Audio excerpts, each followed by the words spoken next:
It has no chorus, a mandolin lead, and lyrics that no one understands. So how did this become R.E.M's biggest hit? And what is it actually about?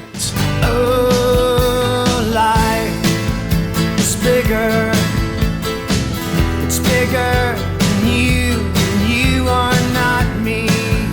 It's another one of those songs that on paper shouldn't have really worked. It was quite a shift from R.E.M's previous work, and we all know how fans can be about that.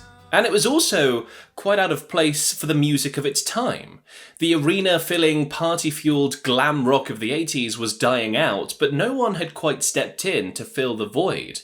Grunge wouldn't take off for another couple of years, and for a moment the rock scene was adrift, while previously underground bands like Pixies and Jane's Addiction started to emerge with their alt-rock sound. R.E.M. was one of the main pioneers of the genre, and the beginning of the 90s was a time of transition for R.E.M. as well. During the 80s, they built themselves a strong underground following, with a series of really well-received albums. In fact, in 1983, Rolling Stone called Murmur their first full album the best of the year, ahead of Michael Jackson's Thriller. That's huge.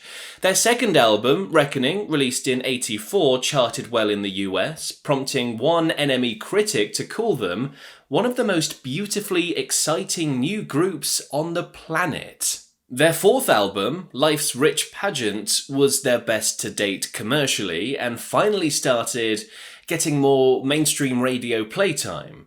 But still, they struggled to crack the top 40. By this time, they developed a musical identity. Pete Buck's jangly guitars became a bit of a signature, coupled with Mike Mills' counter-melodic bass, which often ran against the grain, adding depth. Michael Stipe's vocals took on a murmured sort of style, often leading to misheard or reinterpreted lyrics, and his lyrics were open to interpretation. They were vague, abstract, and cryptic. In fact, he's admitted that sometimes he would intentionally mumble while recording in order to confuse the lyrics, and to let the emotional weight and vibe of the song come to the forefront, rather than just the specific words. Engineer Mitch Easter once reported that when he recorded vocals for Radio Free Europe, he hadn't even completed the lyrics. He was just making noises, and actually wrote the lyrics after recording.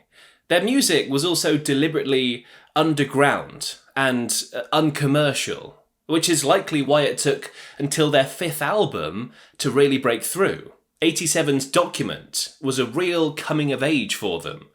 They tightened and focused their sound, and the lyrics took aim at the political landscape of the time.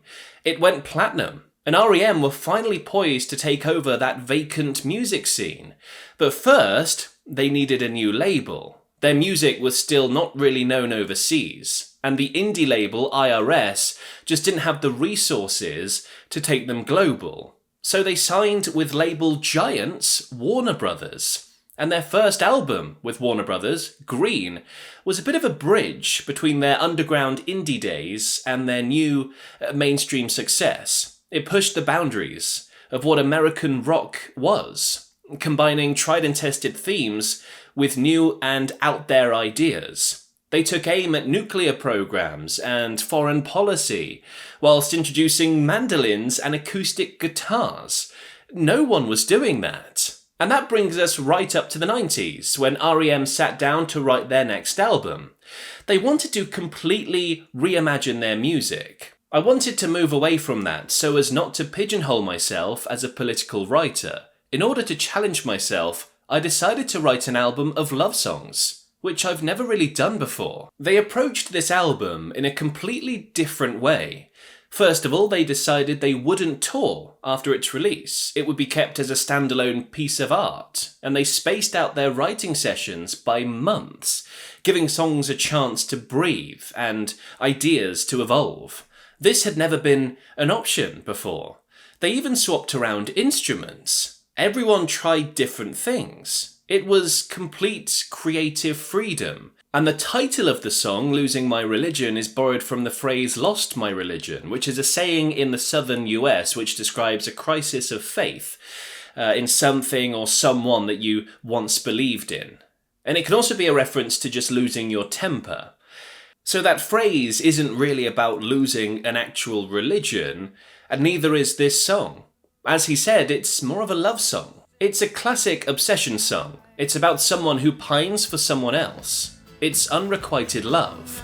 Now, Stipe's vocal style might be clearer than his earlier work, but the lyrics are still carefully ambiguous. That's me in the corner.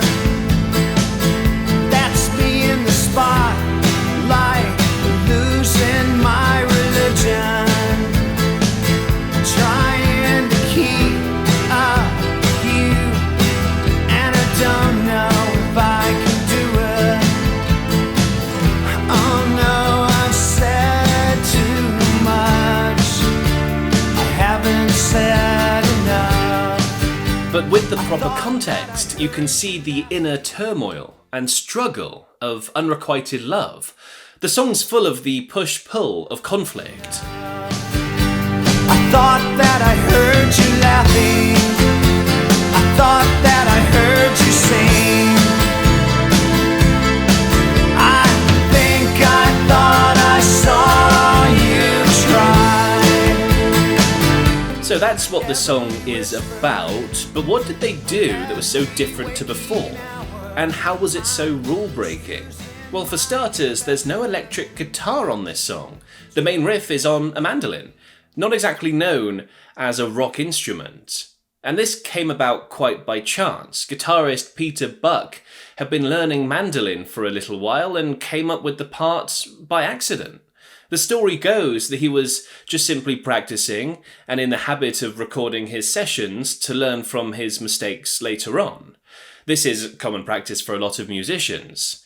But while listening back one day, he stumbled on a part that he liked and turned that into the main riff of Losing My Religion.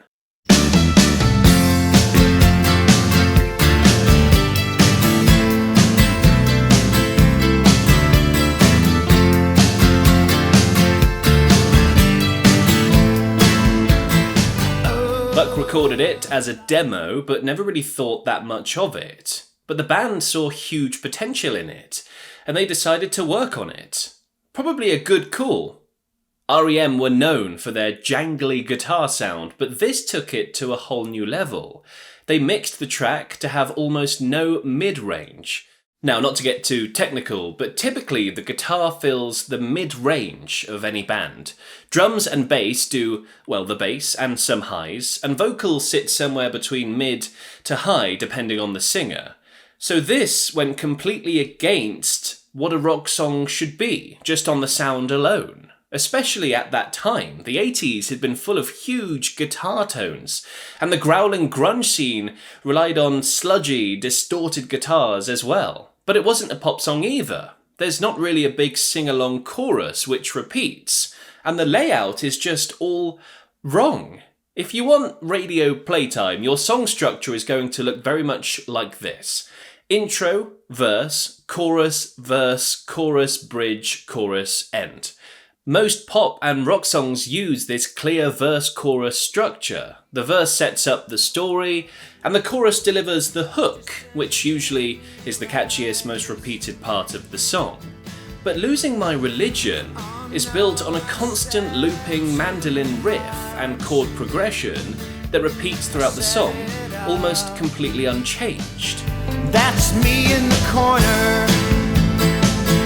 That's me in the spotlight, losing my religion, trying to keep up with you, and I don't know if I can do it. Oh no, I've said too much. I haven't said enough. These lines feel catchy and memorable, so people remember them as if they're the chorus, but musically and structurally, they're just part of the verse. And it works so well because the song has other strong hooks. The mandolin riff is instantly recognisable, Stipe's vocal melody is memorable, and the lyrics have an unusual, vivid, emotional pull. So the song feels catchy without needing that separate traditional chorus. It's incredible songwriting, but it doesn't fit the mould of a smash hit. Another way this one breaks the rules is the drums. Rock songs usually have big drums. A good drummer completely controls the mood of a song. In Losing My Religion, well, there's barely any drums at all. All that emotion comes from Stipe's amazing vocals. And they're filled with longing, vulnerability, and frustration. And there's a good reason for that. Fun fact, the recording booth was unbearably hot and stuffy when he was recording. He was getting fed up of being in there. He ended up stripping almost naked and getting the song done as fast as possible just to get out of that studio booth. There's a lovely visual for you. You're welcome. The producer, Scott Litt, has since said that the first take was so raw and powerful that most of that first take ended up in the final recording. So you can see how this is another one of those songs that doesn't look like a hit single on paper. For all intents and purposes, according to the laws of popular music, it shouldn't really have been a hit. And even the band and their label weren't expecting it to be. They liked the song, but it was a bit of a gamble putting it out as a single. They needed one for their album, 1991's Out of Time, and the idea of Losing My Religion was put forward. I mean, the band weren't sure at first, but Warner Brothers trusted their instincts. And if anyone could reinvent what a hit single was, well, it was R.E.M. And they did, because that song went massive. The YouTube music video, for example, has a staggering 1.3 billion views. And the music video for Losing My Religion is almost as iconic as the song itself, and even weirder. None of it's completely clear. None of it makes sense. It's completely different to what music videos were at the time. It's more like a moving painting than a video. And just like the song, its weirdness paid off, because the video helped catapult the song into, well, mega hit status. Just like Hungry Like the Wolf by Duran Duran, that has a similar and fascinating story behind it. You can click over there to watch that one next.